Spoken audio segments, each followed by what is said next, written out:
Hello whistlers everywhere and welcome to my Whistleblowers YouTube channel. So a continuation from long rolls, which was the video I made last time. Today we're going to look at short rolls. So just to recap on what the long roll consists of, we've got the note, the cut and the tap. So if we've got three separate components to the long roll, so if I was to blow three separate notes like this on a G, we want the note, then the cut and the tap, and it's one continuous breath. So we just tongue the first note and then we cut and tap like this.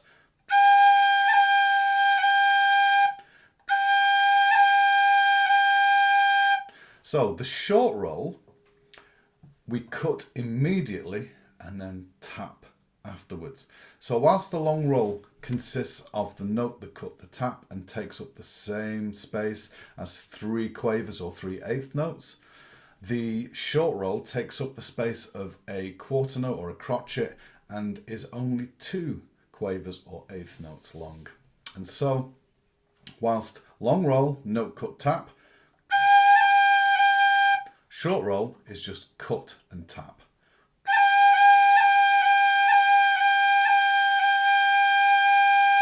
So a little exercise we can do just on short rolls. We go middle D, B, cut, tap, D, A, cut, tap, D, G, cut, tap, D, F, cut, tap, D, E, cut, tap.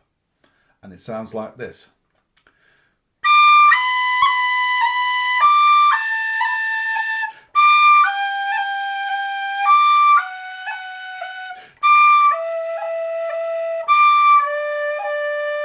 And of course we can't roll a bottom D because there's no note underneath to tap with. And same thing, we can do the opposite going up. So we can go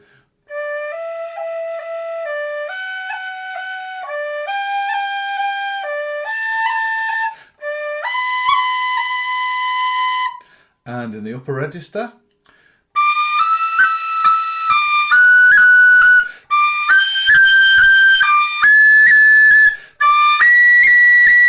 and coming down,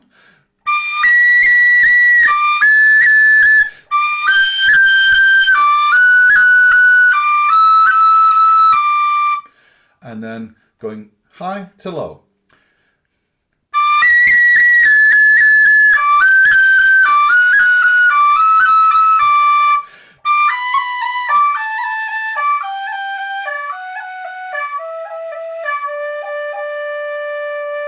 So I just did 2 cuts on the bottom D.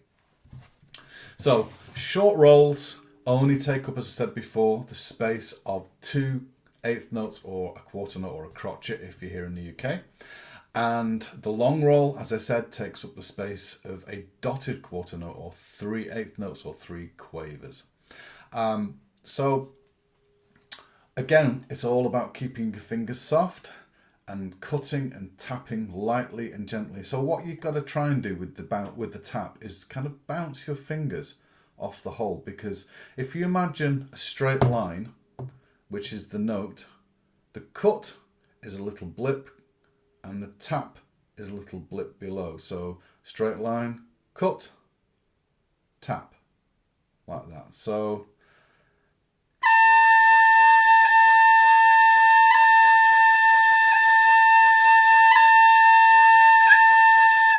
and same as the long roll, we don't want to hear the note of the cut and we don't want to hear the note of the tap. As I said, they're rhythmic, not melodic. So if you're doing this,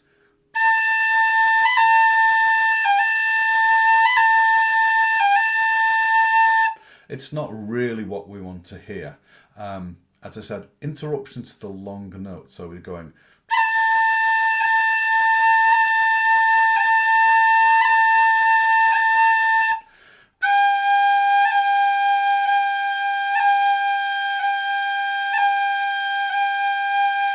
and again, another little exercise which I find useful is just to go up and down the whistle using the short roll. So you go,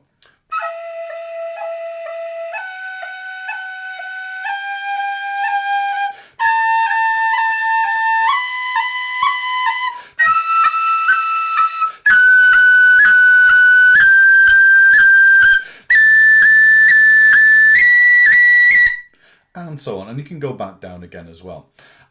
So if you notice what notes I was cutting and tapping with, again, there's nothing set in stone about cutting and tapping. The cut should be from a note above and the tap should be from a note below. And so if I'm playing a short roll on the G, what I do is I cut with the A and tap either with the F sharp finger, or sometimes I tap with both fingers.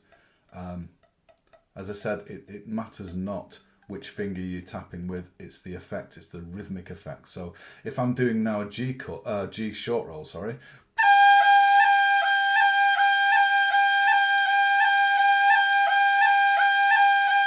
one finger, two finger is barely perceptible in the difference it makes, and at speed it really doesn't matter.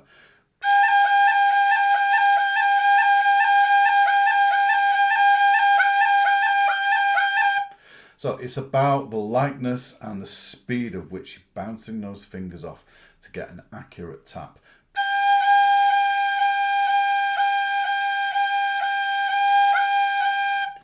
Now, quite a few whistle players will cut, say if you're doing a G roll, they'll cut with the B, which is absolutely fine to do. So if you're doing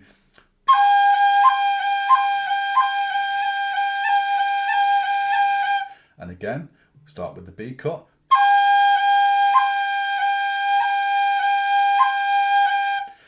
And the A cut.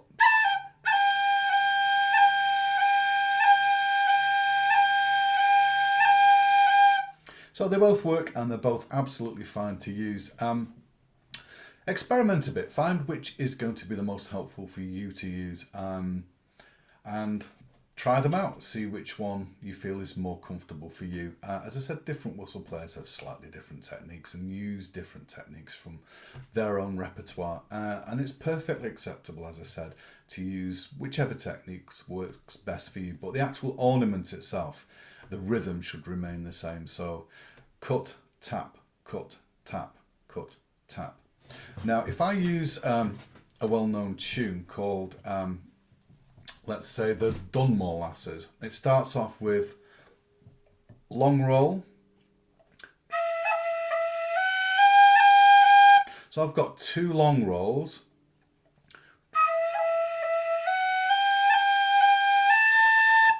And then the next part, I'm doing two short rolls on the E. So it goes. So again, so with the Dunmore Lasses, long roll, note, cut, tap, F, G, note, cut, tap, A, then B, E, cut, tap, B, E, cut, tap. So once again.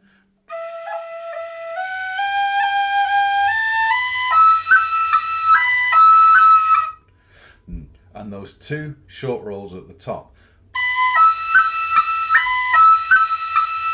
Now if I play the first part of the Dunmore Lasses, again really slowly.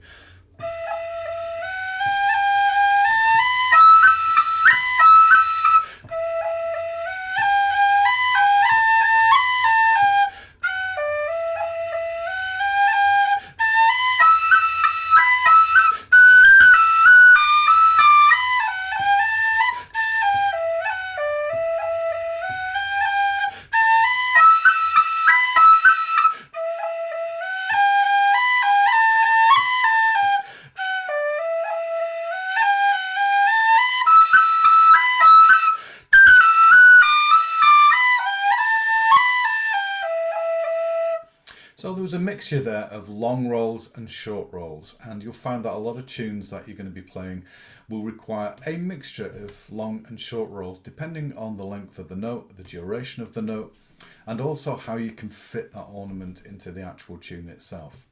So have a go at putting some long rolls and some short rolls into your own playing. And again, if you have any questions at all about any aspect of whistle playing, rolls, cuts, crans, breathing, whatever, just leave a comment for me in the comments section, or you can email me if you want. My email address is ben@benwalker.org, or you can find me on Facebook as well, or just email me at the Whistleblower, whichever works best, and I'll happily try and answer any of your questions. If you found this little tutorial video useful, then please can you subscribe to my Whistleblowers channel? And if you'd like to leave a comment, that would be greatly appreciated. Okay, there'll be another video coming shortly, and for now I'll leave you just with the Dunmore lasses.